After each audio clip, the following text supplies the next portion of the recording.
ഷെഫീദ, യഥാർത്ഥത്തിൽ ഈ ഹിറ്റാച്ചി കിടക്കുന്നതിൻ്റെ ഒരവസ്ഥ ഇപ്പോൾ എങ്ങനെയാണ്?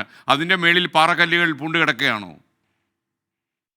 അത് ഈ അപകടം ഉണ്ടായതിനു ശേഷം ഒരു തവണ കൂടി ഈ പാറ പൊട്ടി ഈ ഹിറ്റാച്ചി ഉണ്ടായിരുന്ന ഭാഗത്തിന് മുകളിലേക്ക് വലിയ പാറകൾ വന്ന് പതിച്ചിരുന്നു. നമ്മൾ 8 മണി മുതൽ, അതായത് 7:30 മുതൽ നമ്മൾ കൃത്യമായി ശ്രമിച്ചത് ഈ ലോങ് ബൂം ഇത് ഉപയോഗിച്ചുകൊണ്ട്, എക്സ്കവേറ്റർ ഉപയോഗിച്ചുകൊണ്ട് ഈ ഈ ഹിറ്റാച്ചി വന്ന് പതിച്ചത് തകർന്ന് തരിപ്പടമായ സ്ഥലത്തിന് ചുറ്റുമുള്ള മണ്ണ് നീക്കുക എന്നുള്ളതാണ് നമ്മൾ ശ്രമിച്ച ഏറ്റവും പ്രധാനപ്പെട്ട കാര്യം. ഇപ്പോൾ നമുക്ക് ആ ദൃശ്യങ്ങളിൽ നമുക്ക് മനസ്സിലാക്കാൻ കഴിയുന്ന വിവരമുണ്ട്.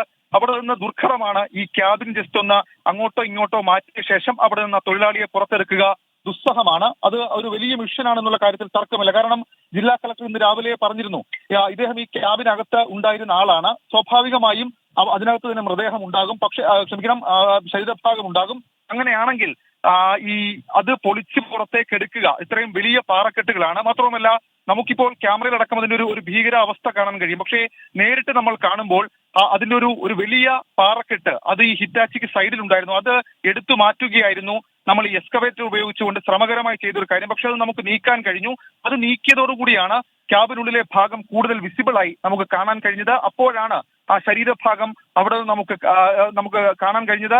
അങ്ങനെയാണ് ഇപ്പോൾ ഫയർഫോഴ്സ് സംഘം താഴേക്ക് ഇറങ്ങി അത് റിമൂവ് ചെയ്യാനുള്ള, അതായത് അവിടെ നിന്ന് ഈ ക്യാബിന്റെ ഭാഗത്ത് നിന്ന് കല്ലുകൾ കൂടുതൽ കാര്യങ്ങളൊക്കെ റിമൂവ് ചെയ്യണം. അതിനുശേഷം മാത്രമായിരിക്കും ആ ശരീരഭാഗം നമുക്ക് മൃതദേഹം നമുക്ക് പുറത്തേക്ക് എടുക്കാൻ കഴിയുക. നിലവിലിപ്പോൾ അതിൽ ജീവന്റെ തുടിപ്പില്ല എന്ന ഒരു വിലയിരുത്തൽ ഫയർഫോഴ്സ് ഒക്കെ നടത്തുന്നുണ്ട്. കാരണം ഇത്രയധികം സമയമായി. മാത്രവുമല്ല, വലിയൊരു അപകടമാണ്. വലിയ ഹൈറ്റിൽ നിന്നാണ് ആ പാറക്കെട്ടുകൾ ഇങ്ങനെ തകർന്ന് താഴേക്ക് പതിച്ച് ആ ക്യാബിനിലായിരുന്നു ഇദ്ദേഹം ഉണ്ടായിരുന്ന ക്യാബിനടക്കം അങ്ങനെ തകർന്ന് തരിപ്പണമാകുന്ന ഒരു സാഹചര്യം ഉണ്ടായി. ഇപ്പോൾ സ്വാഭാവികമായും ആ രീതിയിൽ നമുക്ക് പ്രതീക്ഷകളില്ല. പക്ഷെ എങ്കിൽ കൂടി അത് കണ്ടെത്താൻ കഴിഞ്ഞു എന്നുള്ളത് രക്ഷാപ്രവർത്തന ദൗത്യത്തെ സംബന്ധിച്ച് ആശ്വാസകരമായ കാര്യമാണ്. ഇന്ന് രാവിലെ ആദ്യഘട്ട രക്ഷാപ്രവർത്തനം നടത്തിയപ്പോൾ പ്രതീക്ഷകൾക്ക് പകരം നിരാശയായിരുന്നു. അതിനുശേഷം കൊല്ലത്ത് നിന്ന് ലോങ് ബൂം എക്സ്കവേറ്റർ കൊണ്ടുവരാനുള്ള ശ്രമം നടത്തി. അത് എത്താനുള്ള കാലതാമസം വന്നു. അതിൽ ഘടിപ്പിക്കാനുള്ള റോപ്പ് അത് പകുതി വഴിയിലായതും പിന്നീട് കാലതാമസം ഉണ്ടാക്കി. പക്ഷേ ജില്ലാ ഭരണകൂടം അത് അവസാനിപ്പിക്കാൻ തയ്യാറായിരുന്നില്ല. പകരം അവർ ചെയ്തത് അവിടെ നിന്ന് ഈ കൂടുതൽ ലൈറ്റുകളൊക്കെ കൊണ്ട് സ്ഥാപിച്ച് അവിടെ നിന്ന് കൂടുതൽ ഇത് ഉയർത്തിയെടുക്കുക. ഇപ്പോൾ നമുക്ക് ദൃശ്യങ്ങൾ കാണാൻ സാധിക്കുന്നത് ഈ മൃതദേഹം പുറത്തേക്ക് എടുക്കുകയാണ്. അത് ജീവന്റെ തുടിപ്പില്ല എന്നുള്ള കാര്യം നമുക്കിപ്പോൾ ഏതാണ്ട് ഉറപ്പിക്കാൻ കഴിയും. ആ തൊഴിലാളിയുടെ മൃതദേഹം, ജോലി തേടി കേരളത്തിലേക്ക് എത്തിയ തൊഴിലാളിയുടെ മൃതദേഹം വളരെ അപ്രതീക്ഷിതമായി ഉണ്ടായ അപകടം. അപകടത്തിൽ അദ്ദേഹത്തിനൊപ്പം ഉണ്ടായിരുന്ന സഹപ്രവർത്തന മൃതദേഹം കഴിഞ്ഞ ദിവസം നമുക്ക് കണ്ടെത്താൻ കഴിഞ്ഞു. ഇപ്പോൾ അത് ആ തൊഴിലാളിയുടെ കൂടി മൃതദേഹം പുറത്തേക്ക് എടുക്കുന്ന ദൃശ്യങ്ങളാണ് നമുക്ക് കാണാൻ സാധിക്കുന്നത്. സങ്കടകരമായ കാഴ്ചയാണ്, ദുഃഖകരമായ സംഭവമാണ്. തൊഴിൽ തേടി കേരളത്തിലേക്ക് എത്തിയവരാണ്. ഈ തൊഴിലാളിയുടെ സഹോദരനടക്കം ഇന്ന് രാവിലെ മുതൽ ഈ നമ്മൾ നിൽക്കുന്ന സ്ഥലത്തിന് സമീപത്തേക്ക് എത്തിയിരുന്നു.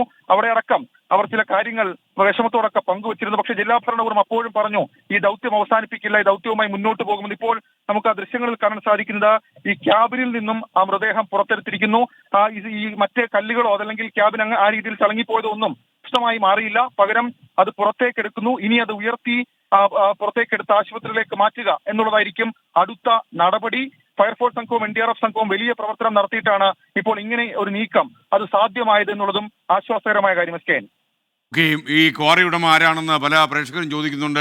ക്വാറി ഉടമ തോമസ് മത്തായി എന്ന ആളാണ്.